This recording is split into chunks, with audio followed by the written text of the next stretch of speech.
Maka oleh sebab itu qadarullah masya'a fa'al, di dalam permasalahan menuntut ilmu dan ibadah selalu ada syaitan yang akan menguasai mereka.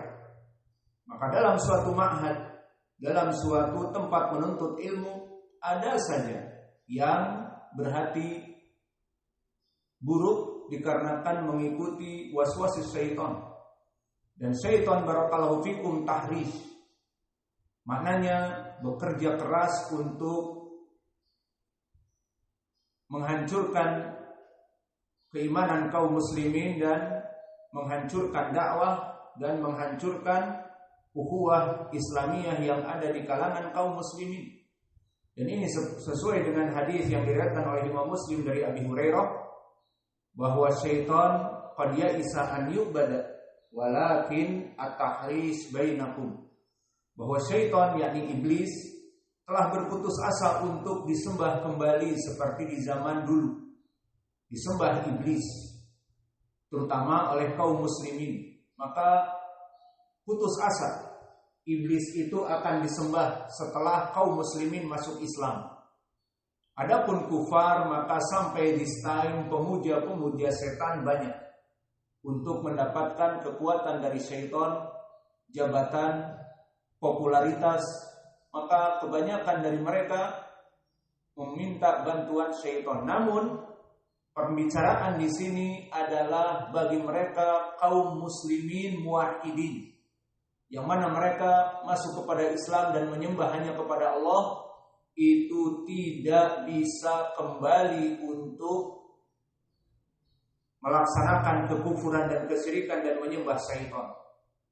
Lalu jika iblis putus asa kepada jalan yang pertama, maka dia memfokuskan jalan yang kedua. Apa? At-tahris bainahum. Maka mereka para syaitan akan mendatangi kaum muslimin yang bersatu menjadi bercerai-berai. Yang di ma'had menuntut ilmu diselewengkan, dari mereka ada yang suka mencuri. Menuntut ilmu masih gatal tangannya melihat 10.000, 20.000, apalagi yang merah 100.000. Maka mana imannya? Dibawa oleh syaitan dan menghancurkan juga ukhuwah yang ada di dalam ma'had, menjadi saling membenci tanpa sebab, saling membenci dan tidak mau lagi untuk bersatu. Maka inilah fungsi dari syaitan. Maka di sini Abdullah bin Saleh, seorang penuntut ilmu, menuntut ilmu dari Laits bin Sa'ad, bahkan dipercaya sebagai sekretarisnya, yang nanti ditakutkan oleh orang-orang yang hasad. Meninggal Laits bin Sa'ad, maka dia akan menjadi number one, dia akan menjadi marja. Maka akhirnya disebutkan oleh Ibnu Hibban yang meriwayatkan dari gurunya Ibnu Khuzaimah, ditulis oleh Ibnu Hibban di kitab Majruhin tentang Abdullah bin Saleh. Dia mempunyai tetangga yang buruk, dan tetangga yang buruk ini hasad, iri dan dengki kepada Khatibul Laits. Ditakutkan nanti dia menjadi marja, dia menjadi sumber. Setelah meninggalnya Laits, kitab dia akan menjadi rujukan seluruh muhaddisin dari murid-muridnya Laits bin Sa'ad. Maka akhirnya dia sengaja melatih dirinya menulis sesuai dengan tulisan, meniru Abdullah Saleh Khatibul Laits. Meniru dan meniru sampai dia seakan-akan tulisannya seperti tulisan Khatibul Laits. Kemudian dia menulis di kertas-kertas yang biasa Abu Saleh menulis hadis. Maka ditulislah hadis-hadis yang dia karang dari sanad, dari matan yang bukan datang dari Nabi. Kemudian dilemparkan kepada rumah Khatibul Laits karena dia tetangga. Dan rumah dulu wallahu a'lam tidak ada tembok, sehingga tidak bisa masuk celah kepada rumah tetangga. Namun dohirnya di sini tetanggaan, bersampingan, dan mungkin dari kayu atau sebagainya. Maka dia lemparkan ke rumah Katibil Laits dari aurak yang ditulis hasil karyanya tadi. Maka qadarullah Katibul Laits melihat bahwa tulisannya, khotnya seperti dia. Maka lihat bagaimana tetangganya yang buruk ini sampai latihan tulisannya seakan-akan seperti Katibul Laits.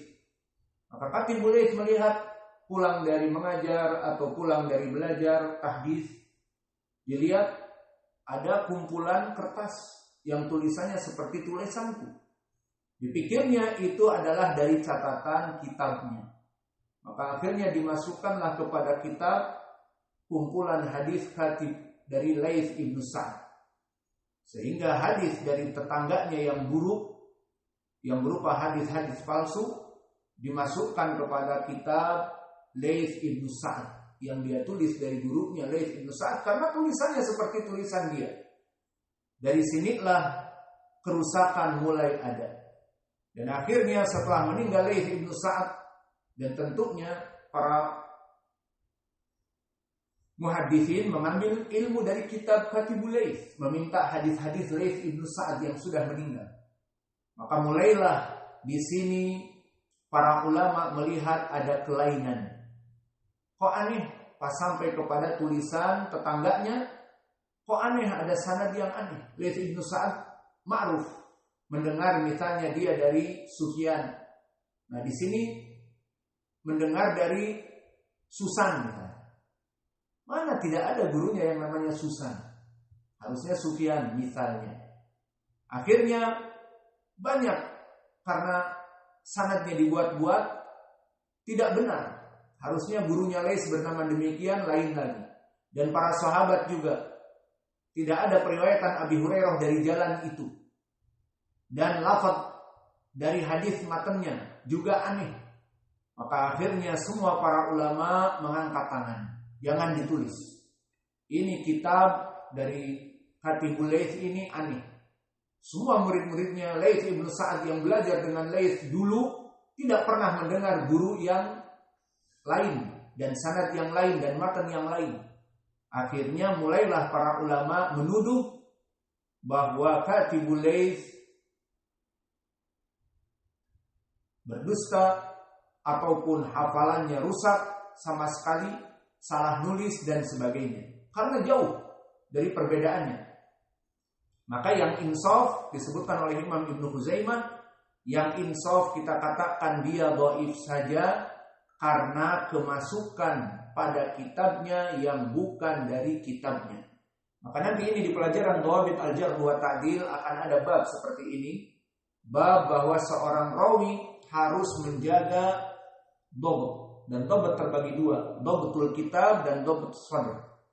Maka di sini dhaif dikarenakan Katibul Laits, dan yang kedua Ali ibn Abi Thalhah, dia adalah thiqah asalnya namun tidak pernah mendengar dari Ibnu Abbas tafsir seperti ucapan Duhaim yang diriwayatkan oleh Abu Hatim, maka lam yudrikhu atau tidak pernah mendengar dari Ibnu Abbas tentang tafsir. Maka sanadnya dhaif dari dua permasalahan. Indah ya Hudaifah. Sanad ini dhaif, man fi sanadih? Abdullah bin Saleh. Waman ada natijah min dirasah, main-main tangan, main-main dengan Abdurrahman. Ada man fi sanadi hatsani Talhah di Sulawesi Tengah. Asok ada natijah dirasah, mau jadi ke Yaman seorang seperti ini, belajar ngaco Talhah di Sulawesi katanya sanadnya dhaif karena Talhah. Yang lain, tahu, hat asok. Yang lain, ayo jawab. Kalau bisa jawab kita pukul dia. Tidak kayak ucap. Sanad yang kedua kenapa? Dhaif. Ali ibn Abi Thalhah. Tamam. Kenapa dia? Tidak mendengar dari Ibnu Abbas. Tidak mendengar dari Ibnu Abbas, terputus tali ya Hudaifah. Ada Hudaifah, ada mayan Pak. Julus fi majlis wala yafham. Yaqul man fi sanadih Talha wa Talha fi Sulawesi di Makassar. Belajar karya apa seperti ini? Wujudih keadami, duduk di majelis tidak paham, seakan-akan dia tidur di kamar, tidak paham. Allahul musta'an. Semoga Allah memberikan hidayah kepada kita semua. Qul amin.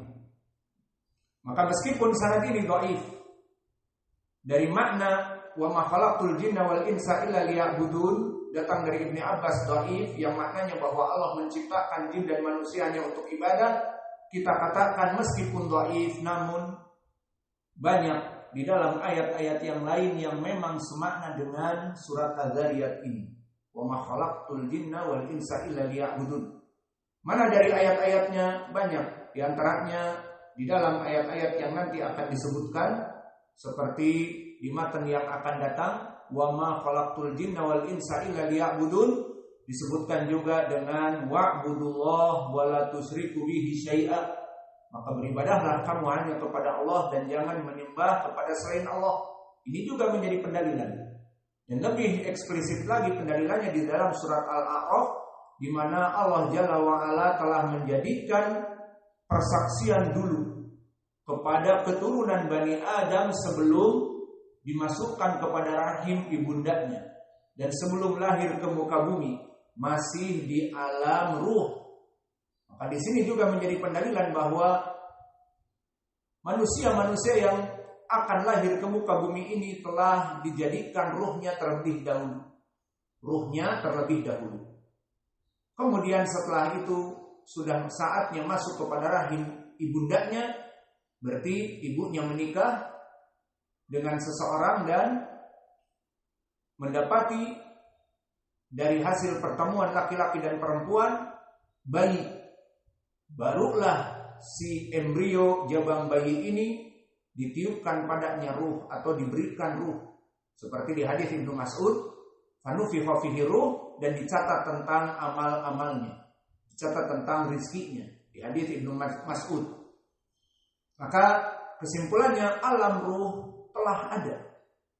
Jadi kita diciptakan terlebih dahulu berupa ruh sebelum ibu bapak kita menikah. Paham?